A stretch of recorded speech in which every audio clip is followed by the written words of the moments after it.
Good morning, Realtor Association. I'm Courtney Tschanz with RLI Future Leaders Committee, and today I am joined by Christy Belton. Christy founded Ranch and Resort Realty, and Christy and her husband Matt are owners of a commercial cattle hay operation and previous owners of a pack-in wilderness big game outfitting company. Christy has more than 17 years of experience in the ranch and resort real estate market, and she's logged over $200 million in ranch and resort sales in Northwest Colorado and consistently produces results. One of the 25,000 agents in Colorado, she's one of 32 to hold the esteemed accredited land consultation designation.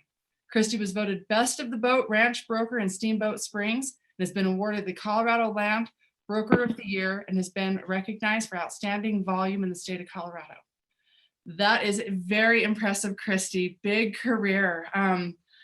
My first question for you, being a future leader for RLI, I think people getting started in this industry, how did you get started in real estate? And then how did you get started in land? It was a little bit of an accident how I got started in real estate. I was already involved in land because my husband and I have a ranch with cows, and we were actually in on the southern end of our community, and we were on a ranch, and we leased it for agriculture and hay, and it happened to be a shared ranch community that was being marketed for sale.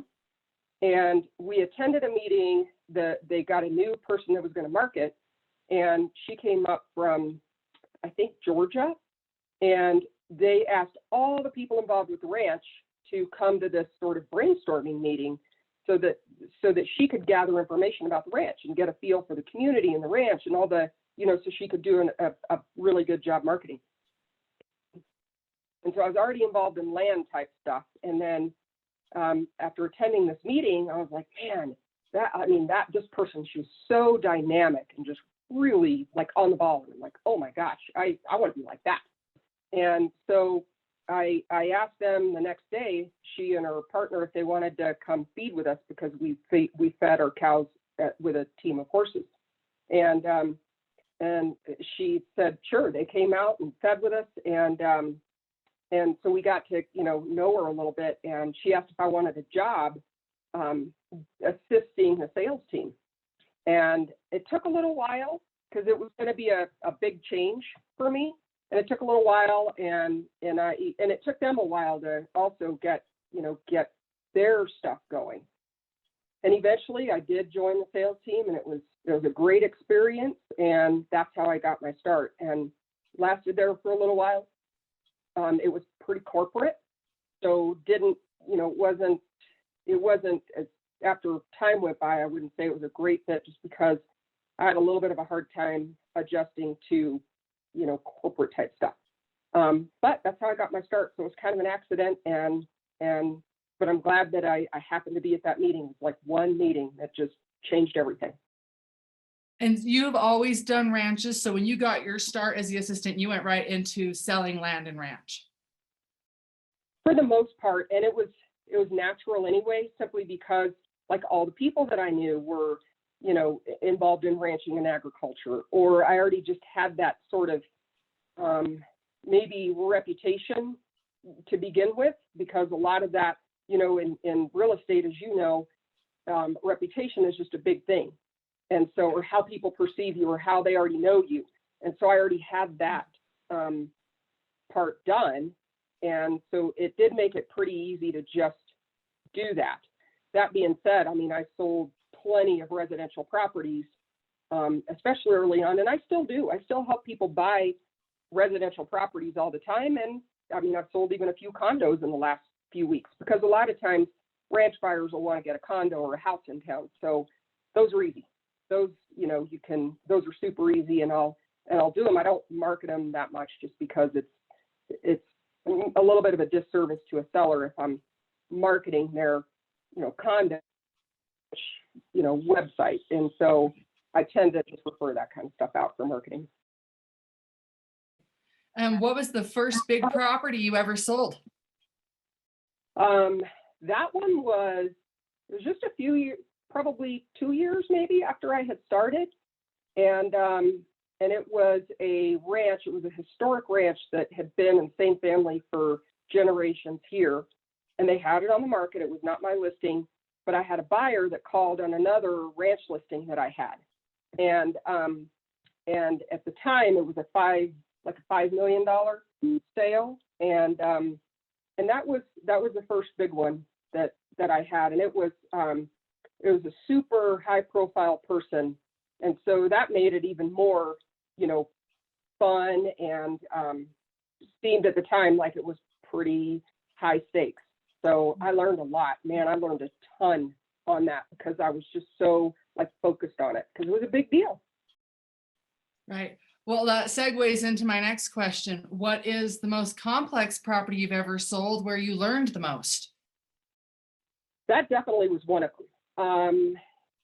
Most of the ranches that I deal with are very complex. And I would say that one of the best things about this business is that, there's something new on every single transaction. I learn something new every single time. And I'm kind of addicted to that. And so that was obviously a very complicated transaction. Fortunately, we had attorneys involved on both sides. And so, that helps a lot when you've got attorneys involved because, most of the time, I mean, they're catching everything. So, we were all kind of moving in the same direction, and it worked well. But it was complicated, that very first one. And I would say every single one of them has also been complicated. Everyone. Yeah, ranches are all, I'm brand new to ranches. I'm brand new to RLI, but always learning, every time I run into an RLI broker and they'll drop something on me or say something, I'm like, wait, what's that? And how do I learn about that? How do I find out about that? Yeah. So again, really appreciate your time because this is just so useful for future leaders and new people that want to go into land and ranch that just don't know where to start, right? Because you run across conservation easements and then, weird things with federal lands and stuff. And like you said, every property is different. And I think all really great realtors are addicted to the high of not knowing what's going to happen next, right? Like we thrive on the drama of just not knowing what's going to happen next. Not drama for our clients, but just what is going to be the intricacy of the deal, What have you spent money on in your career that you wish you didn't? Probably what I spend the most money on is advertising. Print advertising is extremely expensive.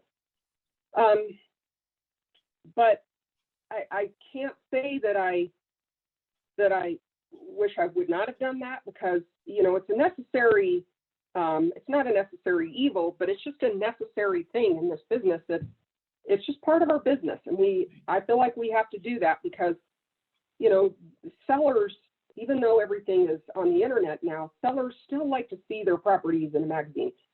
And particularly, some of that, baby boomer generation, they still like to sit down and thumb through a magazine or a newspaper. So, and a lot of those folks are our demographic. That's who our buyers are. Although, gosh, lately, just in the last year, I've seen a ton of young people that are buying ranches. I would say one of my very first ranch listings, in fact, it was my first ranch listing. The seller had bought the ranch because of an ad that he saw in the Wall Street Journal. So he really wanted me to put an ad in the Wall Street Journal. So I did. And it was just one day, and it was very expensive. And especially for me at the time in the beginning, starting out, it was really expensive. And I had a hard time trying to justify the price.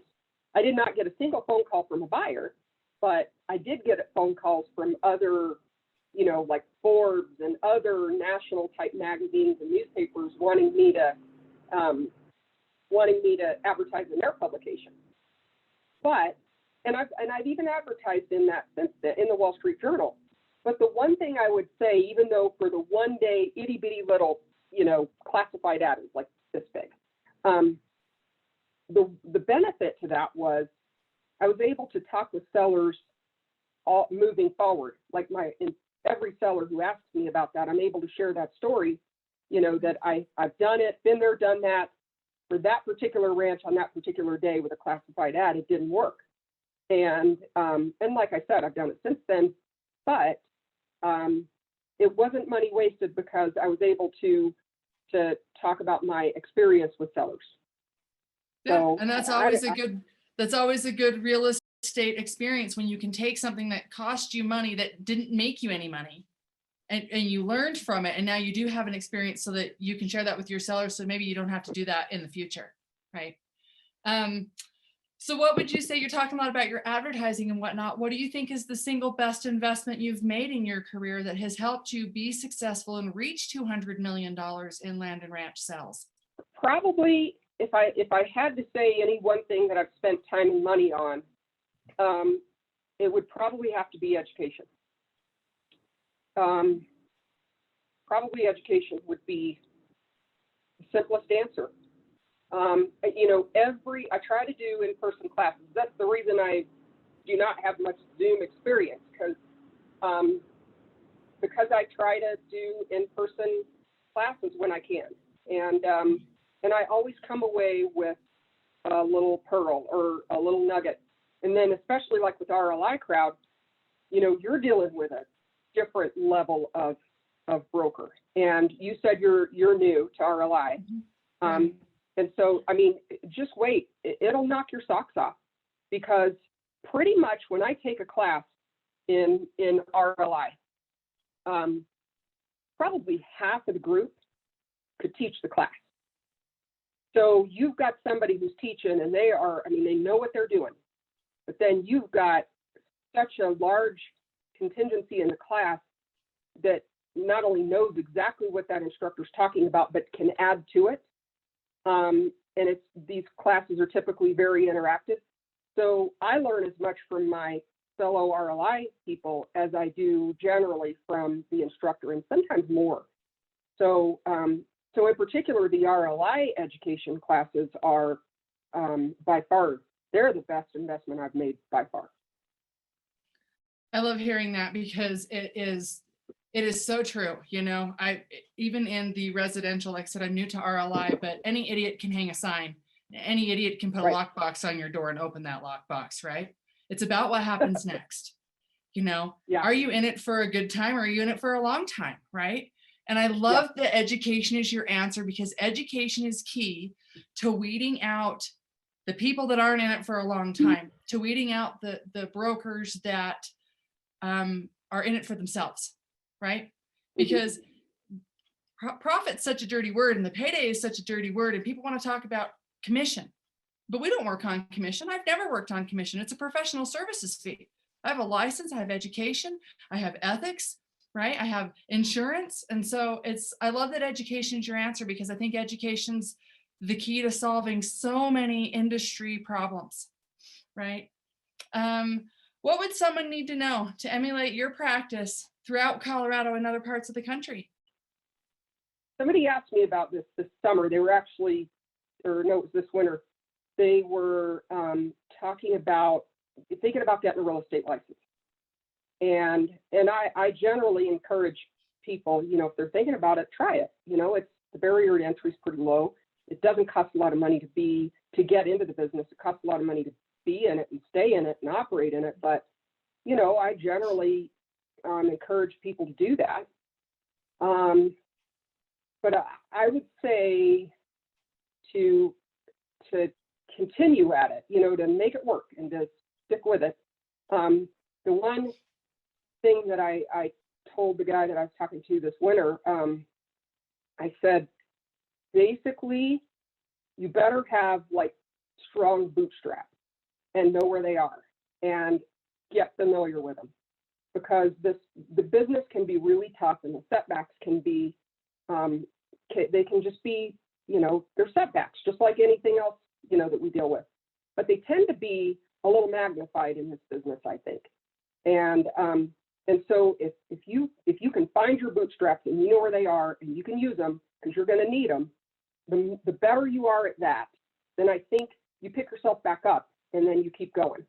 But I think it's so easy to get discouraged in the business that you just find something else to do. And then eventually you're not totally focused on your business. And so when you have a setback, if you can, pick yourself back up, get over it, move on, call another agent to, help talk it through or, help you if you need it, and then move on and keep focused on, like you said, doing a great job for your client, being in the client services business. If you just keep your eye on the ball, then I think you would be successful. That's really all I've done is just, keep my eye on the ball. Your success level, what keeps you driven, and how do you motivate yourself and maybe a team if you have a team? I don't have a team. Okay. So I've got a couple of other agents in my company, but we're all pretty independent. And I have somebody who helps me out with the social media because I don't like it. And I would word it a whole lot more strongly if I was not being recorded. I do not like the social media stuff, so I don't do it. I avoid it, and I don't do it. So I do pay somebody to help me with that. And so how I stay motivated is, I love what I do. So when you love what you do, it is not work. It does not feel like work to me. I love what I do. I actually always think, I can't believe, like especially if I'm showing a ranch or a really cool ranch and there's elk and moose and, bear and rivers and mountains and all that. And great people, I'll spend a day in a ranger on a ranch with, just these cool people. And then I think, God, there's a possibility I could get paid to do this, which seems a little criminal to me, but I love what I do. And so that probably makes it easy for me to stay motivated. And then I just, I wouldn't be one that would just sit around. Whatever it is I'm doing, I'm going to try to do it at like 150%. And I found something that I like doing. And so it's just easy to be motivated. And it is nice that I don't have, people working for me that I have to worry about, drama and stuff like that. And so that part of it is nice. I think that would take some of the satisfaction away if I had to manage people. So Christy, why have you stayed involved in RLI? RLI is one of the best parts of my business anyway. I'm sure a lot of the other members would agree. I stay involved because of the group of people that are involved.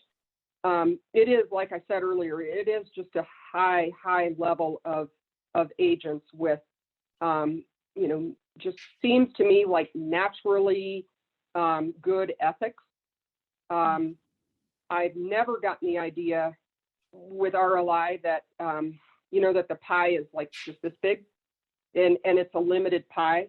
You just expand the pie. And that's how I feel about real estate. There's room for everybody. And the group as a whole is just I can pick up the phone and call any RLI member in Colorado and we take time for each other. We help each other. I can call with a question. And if it's something that I have not dealt with yet, somebody in the group will have experience with it.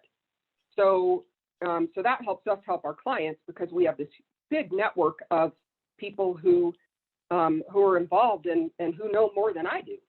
And so when I started up my business, because I opened up my own a couple of years ago, and I had calls from other agents who had done the same thing to say, what can I do to help? I had one agent who said, you can come look through every book that I have, all of my books, all of my financials, everything associated with my business. You can come down here and you can look at anything to see how you want to set your business up and how you want to operate it. Of course, I didn't do that, but he was genuine. And I had several other members who have started their own companies who spent an hour a piece on the phone with me, and that's valuable. I mean, that's, it's priceless. And they spent a lot of time with me to help answer questions, tell me about what they know, how they learned, and they just shortened up my learning curve. The resources are, that's why I stay involved. And the education, like we talked about earlier, the education through RLI is phenomenal, but it is the the high level of brokers and experience and their willingness to share and pass it on also to the next generation. It's a great group of people. I can't recommend RLI highly enough. I know I sound like a commercial for them, but it's a very important part of my business.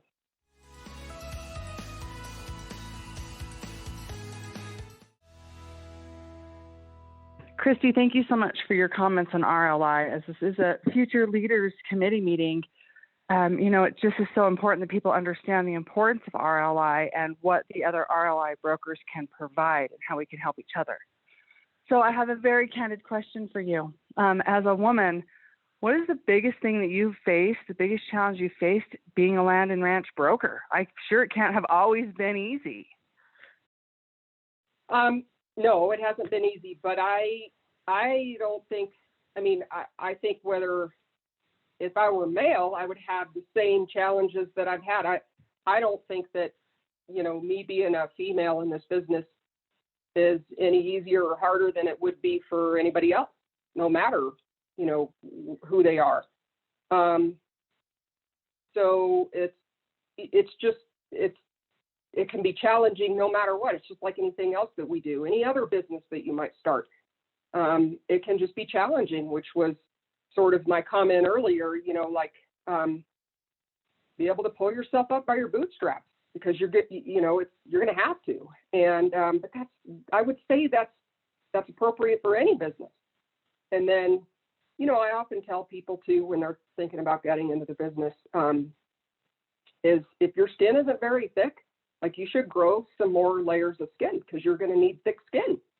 And I make it sound, maybe too daunting, but that's probably the best advice I have because those are sort of the, I think that, that's probably the best tools that I have. And anybody who's looking to get into the land business, I always tell them about RLI simply because of the opportunity to learn. And it is a very welcoming and open group. I think it can be intimidating for people to attend the meetings.